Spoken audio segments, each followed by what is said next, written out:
되리라. 아멘. 오늘도 이 아침에 우리 하나님 아버지와 예수 그리스도로부터 오는 크신 은혜와 평강이 여러분들과 함께 하시기를 바랍니다. 아멘. 오늘 말씀의 제목은 내가 박해하는 예수라는 제목으로 우리가 함께 은혜를 나누고자 합니다. 여러분, 오늘 이 제목은 예수님께서 바울에게 직접 말씀하신 거예요. 근데 어떤 것에 직접 말씀하셨냐면 바울이 예수님에게 질문했을 때 그 질문에 대하여 예수님께서 직접 대답하신 것입니다. 여러분들 기도하실 때 여러분들이 예수님께 기도하였습니다. 그리고 물었습니다. 그런데 예수님께서 직접 말씀하실 때 여러분들은 어떻겠습니까? 제가 좀 상상을 해봤습니다. 만약 바울과 같은 일을 내가 경험했다면 나는 어떨까? 우리는 이 말씀을 많이 읽었습니다. 그리고 이 바울의 변화에 대하여 궁금함도 참 많았습니다. 왜냐하면 어떻게 이 짧은 시간에 바울이 변화될 수 있었을까? 그 전에 바울의 심경에 대한 기록이 성경에 없기 때문에 이를테면 바울이 예수님을 믿는 사람들을 박해했을 때 이 사람 마음 가운데 어떤 번민이 있었다든지, 그리고 바울이 이것 때문에 괴로웠다든지 이런 기록이 없어요. 그런데 이 바울이 기독교인들, 즉 예수님을 믿는 사람들을 박해하기 위하여 가던 중 다메섹이라는 그 곳에서 언덕 가운데 예수님을 만났고 그 순간 바울이 변화됐다라는 것입니다. 여러분, 저는 이런 생각이 들더라고요. 이 말씀을 쭉 읽으면서 우리의 삶에 한번 적용해 봤습니다. 나는 이 강력한 하나님의 임재 앞에서 내가 나의 생각을 변론할 수 있을까?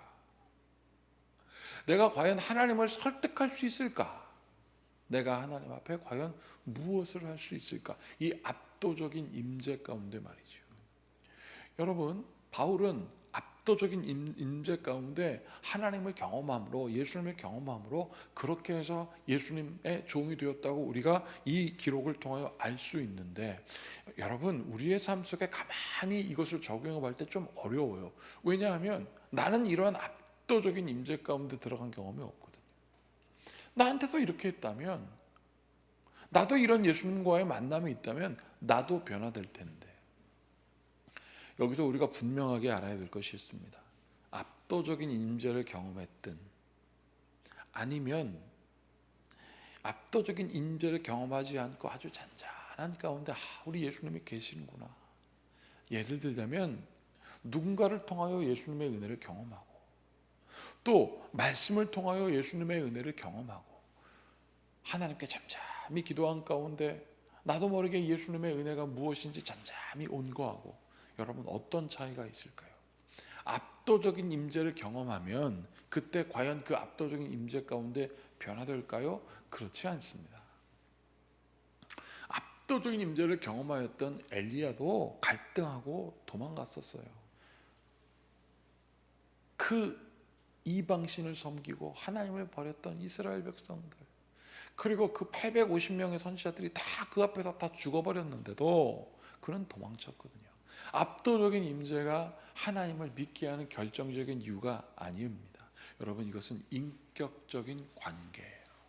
인격적인 만남이 있으면 그때는 압도적인 임재보다 더 중요합니다. 이것은 무엇입니까? 우리를 이해하고 우리를 알아주고 우리를 품어줄 때 그 인격적인 관계가 우리 가운데 오면 압도적인 것, 기적적인 상황을 본 거하고 비교할 수 없는 믿음이 거기에 다 있는 거예요. 여러분, 여기 보십시오. 이제 왕 앞에서 사도 바울이 자기의 간증을 합니다. 자기는 예수님을 믿었던 사람들을 박해했죠. 박해한 원인은 무엇입니까? 예수님 때문이었죠. 자, 14절 보세요. 예수님이 그들 앞에 나타납니다. 우리가 다 땅에 엎드려지며 내가 소리를 들으니, 히브리 말로 사울아 사울아 내가 어찌하여 나를 박해하느냐. 오늘 설교 제목, 네가 나를 박해하느냐. 왜 박해하느냐? 그 이유는 분명하거든요. 사도 바울은 율법을 어겼잖아요. 오래전부터 처음부터 우리가 바라고 소망하였던 하나님의 말씀, 하나님께서 허락하신 율법을 어겼잖아요. 우리는 하나님만 기억하는, 아직 메시아 안 왔는데 왜 예수님 메시아라고 합니까? 그 믿는 사람들 율법에서 벗어났으니까 죽어 마땅하지 않겠습니까? 막 이렇게 여러분 막 얘기하고 싶어요. 이걸 예수님께서 어떻게 압축하여 설명하시냐면, 왜 나를 박해하느냐? 가시채를 뒷발질하기가 내게 고생이니라. 여러분, 소가 쟁기를 끌어 나가는 것이 가시채인데 그것을 소가 막 발로 차는 것과 같다라는 거예요. 지가 발로 막 찬들 주인이 어이구 네가 발로 차니까 내가 고생이네, 나중에 하자라고 하겠냐? 그냥 끌고 간다라는 거예요. 네가 지금 하나님의 뜻과 다르다라는 거예요. 여기 확 담겨져 있어요. 바울아, 네가 지금 하나님의 뜻과 다른 곳으로 가고 있어. 그 하나님의 뜻이 무엇이냐? 너희는 메시아를 왜 기다렸냐? 라고 예수님께서 질문한 게 다 여기에 담겨져 있는 거예요. 소가 쟁이를 발길질하면서 내가 안 갈래 그러면 그 농부가 가만히 있겠냐는 거예요. 끌고 간다는, 그거 헛된 고생이다. 너 지금 헛된 고생하고 있다. 15절. 내가 대답하되 주님이시니까 주께서 이르시되 나는 내가 박해하는 예수라.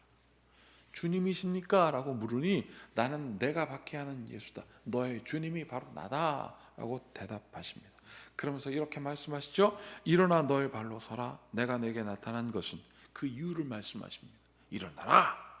곧 내가 나를 본 일과, 지금 나를 본 일과 장차 내가 내게 나타날 일에 너로 종과 증인을 삼으려 함이니. 자, 여기까지 딱 보니까 사도 바울이 이걸 믿어야 되나 말아야 되나. 자, 12절 보세요. 이스라엘과 이방인들에게서 내가 너를 구원하여 그들에게 보내어 그 눈을 뜨게 하여 어두움에서 빛으로 사탄의 권세에서 하나님께 돌아오게 하고 죄의 사함과 나를 믿어 거룩하게 된 무리 가운데서 기업을 얻게 하리라. 예수님은 메시아인 거예요. 예수님께서 직접 말씀해 주시는 거예요.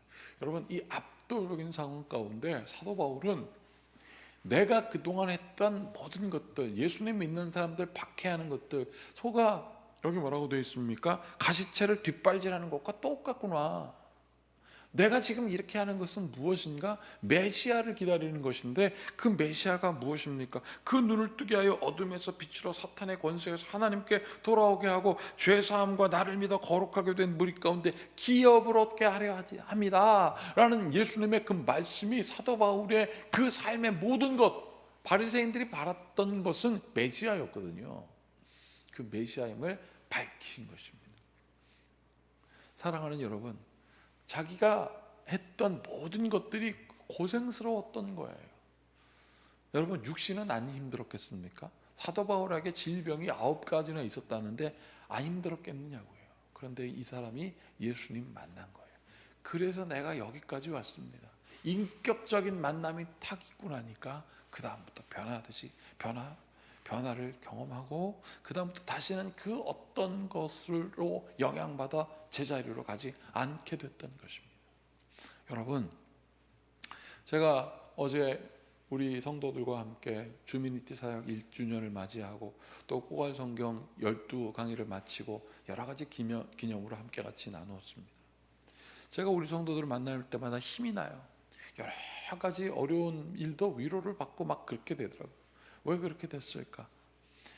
내가 저를 사랑하니 저들이 나를 사랑하고 그 사랑 가운데 in the name of Jesus, 예수님의 이름 가운데 일어나는 소통이 있으니까 그 만남이 즐겁고 소중한 거예요. 시간 가는 줄 모르게 시간이 가게 되는 거였어요. 왜냐하면 인격적인 만남이 있으니까 그렇습니다. 여기에 조건이 들어가면, 물질적인 계산이 들어가면 손해를 계산하게 되고, 그렇게 손해를 계산하다 보면 힘들고 어려워지는 거예요. 여러분, 우리가 성도로 부름받은 이유는 무엇일까요? 혹시 우리가 예수님 믿는다고 해놓고 예수님 믿는 사람 박해하지는 않는지 생각해 봐야 될 필요가 있습니다. 우리의 판단으로 누군가를 어렵게 한다면, 우리의 판단으로 누군가가 절망에 빠져 있다면, 오늘 그들을 하나님께서 만나시고 압도적인 상황 가운데 오셔서 만나신들 그들이 과연 변화되겠습니까? 인격적인 만남이 있지 않으면 변화는 있을 수 없습니다. 내가 박해하는 예수라. 예수님은 지금 사도 바울의 그 마음에 있는 중심의 문제하고 정면에 탁 서서 만나 주신 거예요. 예수님을 박해했거든요. 예수님을 박해한 것은 예수님을 믿는 사람들을 박해한 것과 다름이 없었던 것입니다. 예수님 믿었기 때문에 박해했거든요. 그 이유는 율법과 다르니까 율법에서 말한 메시자와 예수님이 말한 예수님이 보여주신 그 메시아적 삶이 다른 것처럼 느껴진 거예요. 뭐 왕처럼 오고 하늘이 열리고 뭐 빠바바방 오는 것이 그들의 삶의 메시아의 임재인 줄도 모릅니다. 지금도 저 예루살렘에 가면 아직도 열려져 있지 않는 성전의 문이 있다는 거예요. 금칠 막 하고 그거 메시아가 열고 들어온다는 거예요. 과연 이것이 인격적입니까? 아니면 우리가 원하는 겁니까? 하나님이 원하시는 것과 우리가 원하는 것이 만나는 게 인격적인 것이 아닐까요? 내가 박해하는 예수다 라고 말씀하신 예수님의 음성이 사도 바울에 확 박히고, 너를 통하여 예수님께서 메시아이고 메시아적 삶은 무엇인지 밝히 알게 하기 위하여 그 부활하신 예수님을 사도 바울을 통하여 증거하기 위하여 내 발로 일어서라 하셨습니다. 사랑하는 여러분, 오늘도 우리 함께 같이 기도하겠습니다. 주님, 내가 주님과 인격적인 만남을 갖게 하시고 무엇인 것을 막연하게 기대하여서 막 압도적인 설교, 압도적인 기도회, 압도적인 찬양 가운데 들어가서 나를 뺏겨버리는 것이 아니라 나를 만나시고 나를 변화시키는 주님 가운데 들어가서 하나님의 놀라운 은혜를 경험하는 성도가 되게 하시옵소서. 이런 만남 가운데 거하는 주의 성도 되게 하시면 모두 함께 같이 기도하시겠습니다. 참으로 고맙고 감사하신 주님, 내가 박해하는 예수라. 주님은 사도 바울을 만나셨고 그 사도 바울에게 예수님의 뜻을 밝히셨습니다. 우리를 부르시고 우리로 하나님의 자녀 삼으신 이유를 우리가 분명히 알게 하시고 예수님의 뜻이 이루어지는 교회와 성도와 우리의 삶이 되게 하시옵소서. 예수님의 이름으로 축복하고 기도하옵나이다. 아멘. 이제 우리 모두 주님께서 가르치신 기도를 드리겠습니다. 하늘에 계신 우리 아버지, 아버지의 이름을 거룩하게 하시며 아버지의 나라가 오게 하시며 아버지의 뜻이 하늘에서와 같이 땅에서도 이루어지게 하소서. 오늘 우리에게 일용할 양식을 주시고 우리가 우리에게 잘못한 사람을 용서하여 준 것 같이 우리 죄를 용서하여 주시고 우리를 시험에 빠지지 않게 하시고 악에서 구하소서. 나라와 권능과 영광이 영원히 아버지의 것입니다. 아멘. 오늘 나눈 말씀을 기억하시면서 주님, 우리를 부르셨으니 그 부르신 하나님의 의도와 그 뜻에 따라 살게 하여 주시고 그 가운데 치유와 회복이 일어나는 놀라운 은총을 경험하는 삶이 되게 하시길 위하여 우리 모두 함께 같이 기도하시겠습니다.